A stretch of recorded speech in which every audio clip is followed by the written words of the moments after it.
araw mga bay, balik na naman tayo sa dagat para makipagsaplaran at maghanap ng blessing na nakalaan para sa atin. Pagkakataong ito ay solo dive pa rin ako mga bay at update pa rin. At salamat Diyos at nagkaroon tayo ng napakalaking blessing mga bay at nakauwi tayo ng maaga. Kaya tara, samahan nyo ako para sa mga kaganapan sa aking pamamana sa araw na ito. Let's go! Magandang umaga mga bay. Nandito naman ito sa laot. Ipagsapalaran at pagbabaka sakali na meron tayong mahuli. At syempre, para meron tayong mauwi at may lagay sa pagkinan. Solo dive pa rin ako mga bay. At spot natin ngayon is 8 miles. Ang layo natin galing sa mainland. Maganda naman yung panahon at medyo maganda yung visibility, kaya susubukan natin maghanap dito ng magiging blessing natin sa araw na ito. Kaya tara mga bay, samahan nyo ako para sa mga kaganapan sa aking pamamana sa araw na ito. Let's go! Mga bay, lusong kagad sa dagat pagkatapos mag-prepare dahil sasamantalayan muna natin ang napakagandang panahon dahil nagpahinga muna ang amihan. Kaya pagkakataon natin ito para makapaghunt sa medyo malayo. Pagkakataon ito mga bay ay pinuntahan ko yung spot na madalas akong mahuli ng giant trevally at babaka sakali na baka merong laman. Kaya agad na ako nag-load at dumiretso na doon sa spot. Pagkadating ko nga ay nagpahinga na ako ng mga ilang sandali at nagsagawa na ako ng pag-dive. Dito pa lang ako sa bandang ito mga bay, napapansin ko na mga bay ang mga bait fish sa ilalim na medyo balisa, kaya may tutob na ako na merong nakatambay na mamaw doon sa ilalim.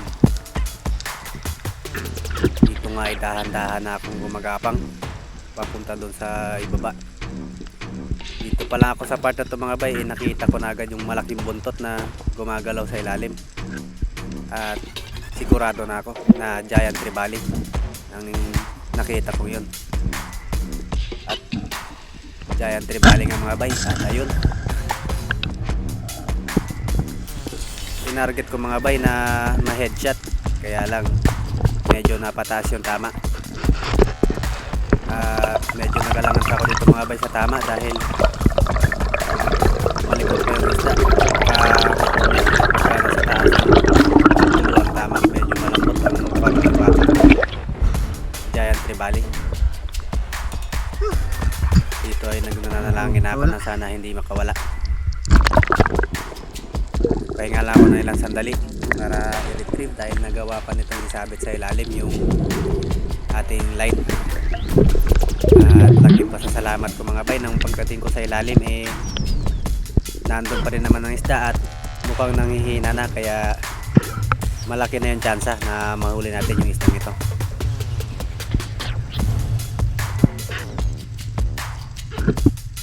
Medyo malalim yung spot mga bay, sa around 18 meters, kaya dito ay relax na lang ako habang pababa dahil medyo risky ang ganitong mga sitwasyon kapag ka nagre-retrieve ng isda, lalo pa buhay pa yung isda. Kaya pinagmamasdan ko yung kilos ng isda habang tinatanggal ko yung line sa pato na nakasabit. At pagkakataon to ay successful naman ang ating pag-retrieve sa isda at talagang sasabi ko na para sa atin yung isdang ito.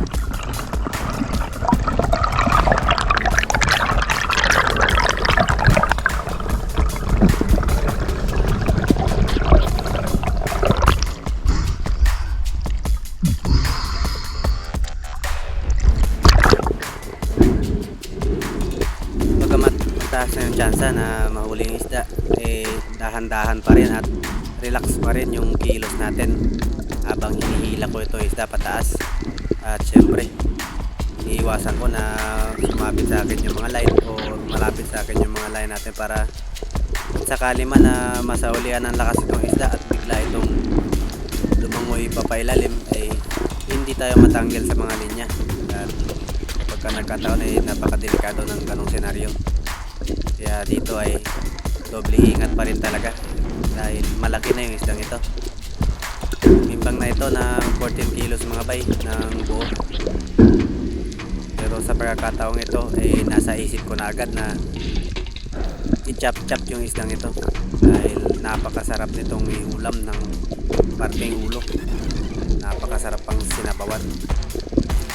Kaya dito pa lang yun na kaagad ang nasa isip ko na uuwi ako kang maaga para naman ma-chop-chop ko siya habang maliwanag pa at maihatid sa mga sino man posibleng bibili.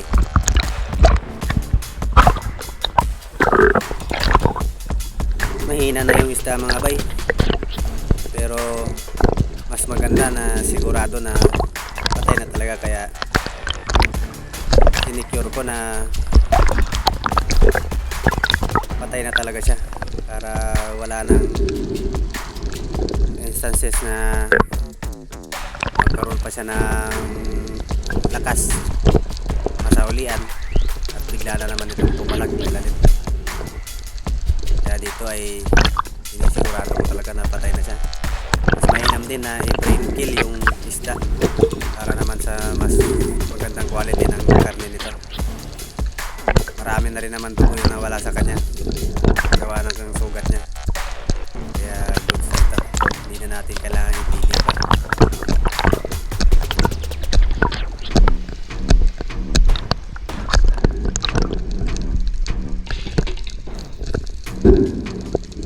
Paulit-ulit ko talagang sinasaksak mga bay dahil napaka-eksila ng ating diving knife. Ito nga pala ay kutsilyo na ginagamit pang open ng mga oyster, kaya maiksi lang siya. Pero malaking pakinabang pa rin mga bay dahil sa mga pagkataong medyo alanganin ng sitwasyon magagamit pa rin talaga siya. Ang importante, matalas at kayang pumutol ng linya kung kinakailangan. Napakalaki na ng isdang ito mga bay at sobrang thankful dahil hindi na natin kailangan maghanap pa ng ibang isda at gumugol pa ng mas mahabang oras para makahuli ng marami at para masigurado yung kita natin sa araw na ito. Kaya ito pa lang solve na ang pangulam at meron na tayong pambiling bigas.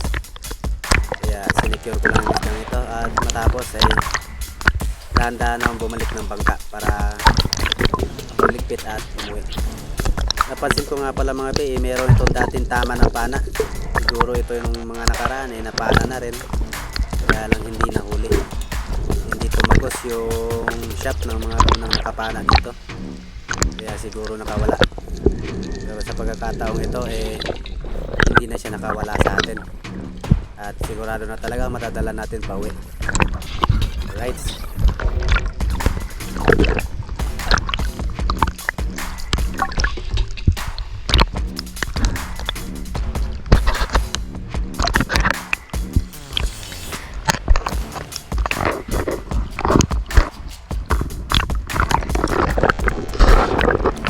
mga ganitong pagkakataon mga bay, kapag nakahuli ako sa aking mga unang dive ng malaking isda, hindi na ako nag-aaksaya pa ng panahon para maghanap pa ng iba dahil kapag ganito kalaking isda sigurado na boundary na ang ating kita sa araw na ito. Kaya mas pinipili ko na lang na umuwi ng mas maaga para makapagpahinga ng mas maaga para sa magiging adventure ulit sa pamamana kinabukasan. At para naman meron pa rin naman tayong balikan sa mga susunod na araw. Ito kagandahan ng sustainable fishing. Sabi nga, take what you need, not what you can. Kaya goods na ito mga bay para sa araw na ito. Isang napakalaking blessing.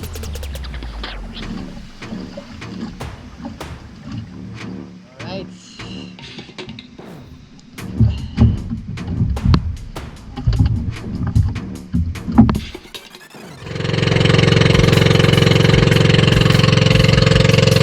kalipas ang halos kalahating oras mga bay na biyahe dahil napaganda ng panahon smooth lang ang ating biyahe pa uwi. At ito, meron akong madadalang pasalubong para sa aking maliit dahil napakahilig nun ng mga malilit na isda.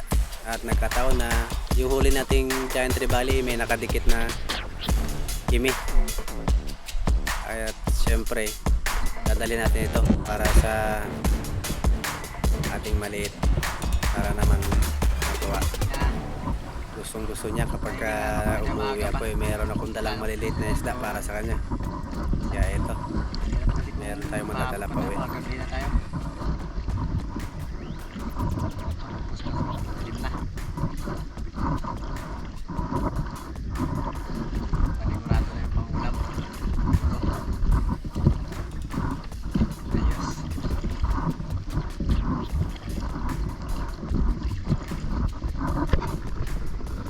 Ganda ng fish. Huh? Yan lang, hindi mo pwede ilagay niya sa tubig kaya may mabuhay niya sa tubig. Lagat lang yun.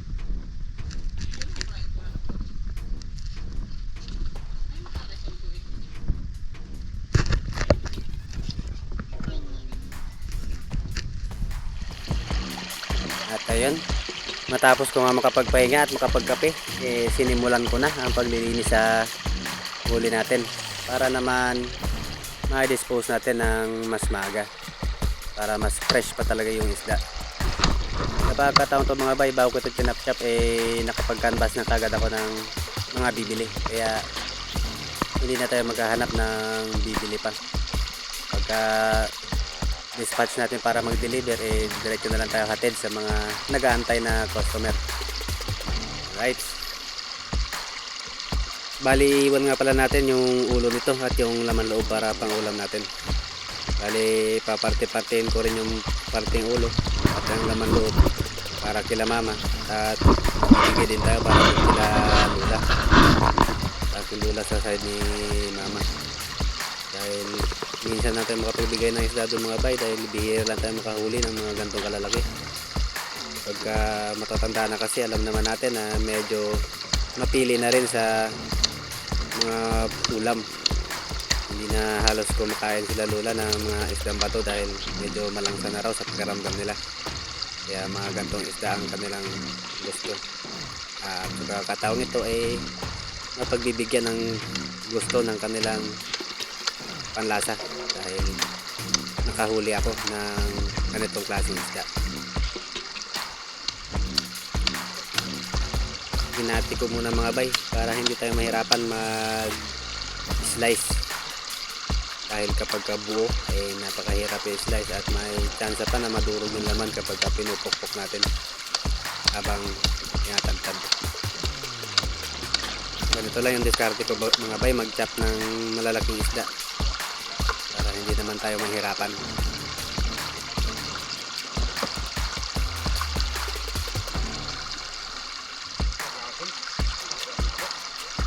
Pabilihan pa? Meron nga tayong audience habang nagtatagtad.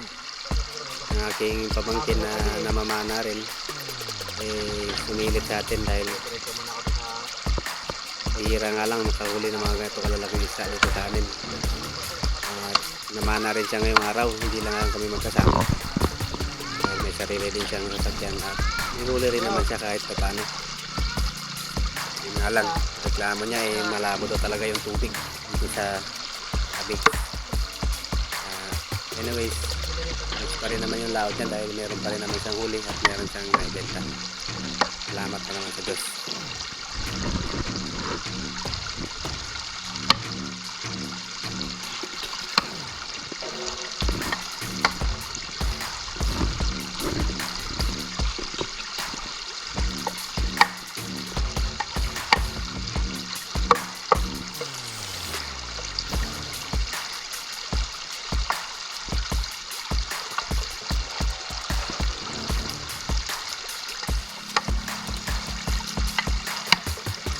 Kinat ko na lang kagad mga bay habang nag-slice dahil napakahaba ng oras na kakainin. Tapos pa mag-slice tinimbang ko na ng tagi 1 kilo. At dispatch na tayo para sa delivery ng isda. At nag-aantay na rin yung mga customer na bibili ng ating isda.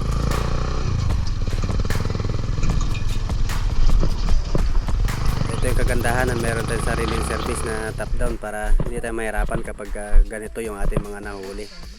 Nangugan.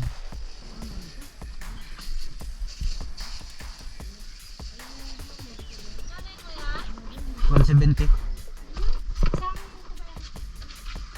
Ito sa charge.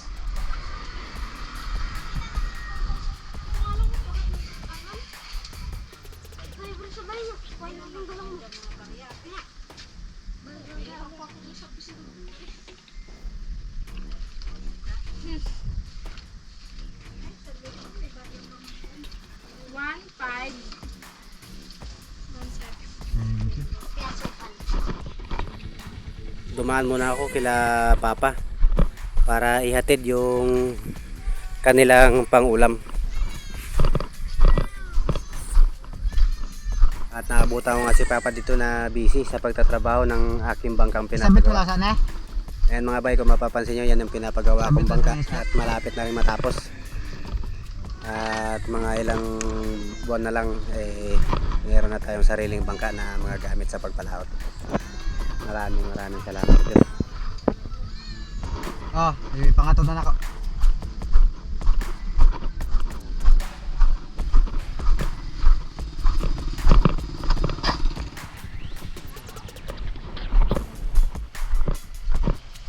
Delivery 170.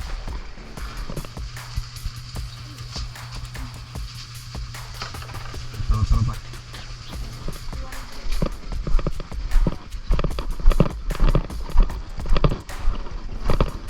Meron na lang.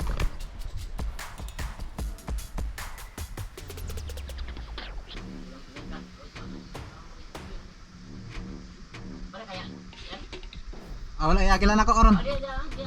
Sige, sige. Thank you, thank you.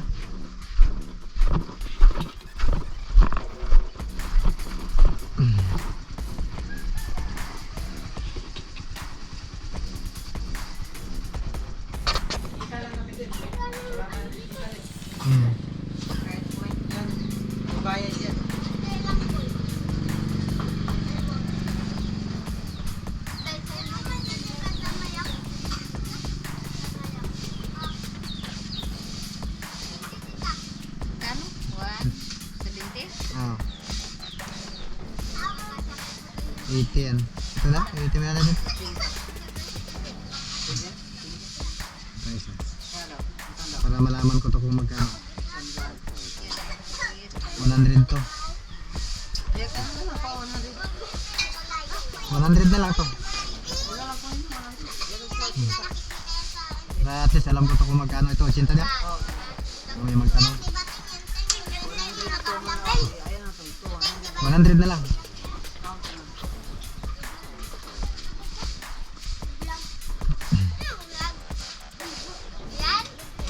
Thank you.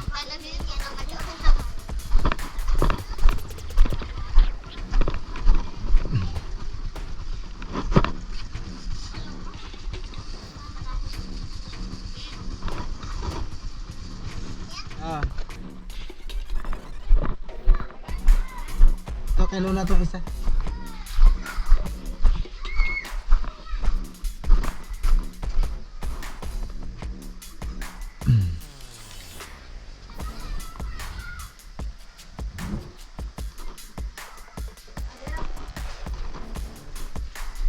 Kasi nilalagay ko nga ito ay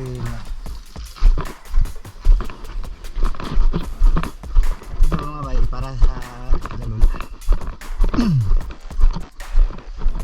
Lola ko sa side ni Mama. Yan.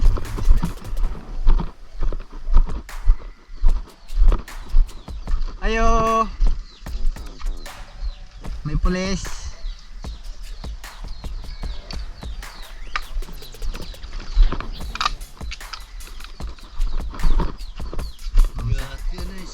Masa. Lagi mo lala.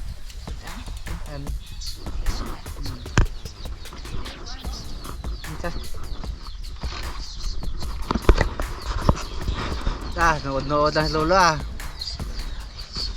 Nood-nood lang lolo.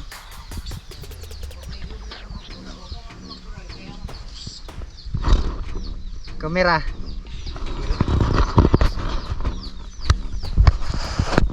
Mga bay, ang lolo ko. Lakas pa din. Isa na. Yung umigo. Juan, nakareto din siya. Ay, salamat. Alright. Yan, muli na to. Salamat po na. Sige. Muli na ko. Sige. Salamat. Thank you. Thank you, God. Isa ko. Tama pa? Wala na, ubos na. Ah. Yung pila. Sige po itong reklamo sa kasi may pasakon pa. Pasakon ba ko naglumbi?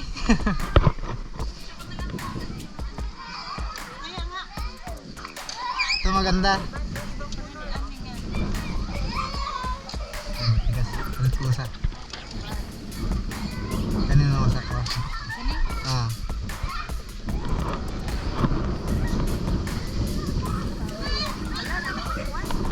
Piwanon.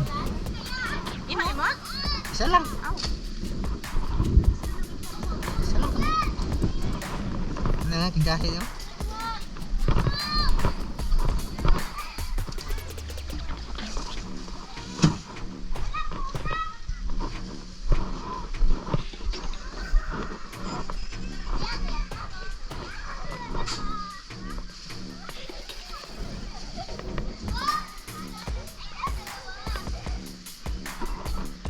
Thank you.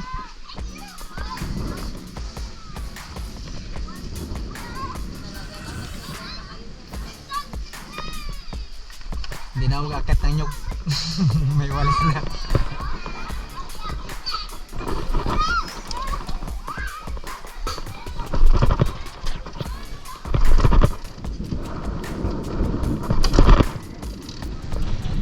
Alright, tubos na mga bay. Uwi na!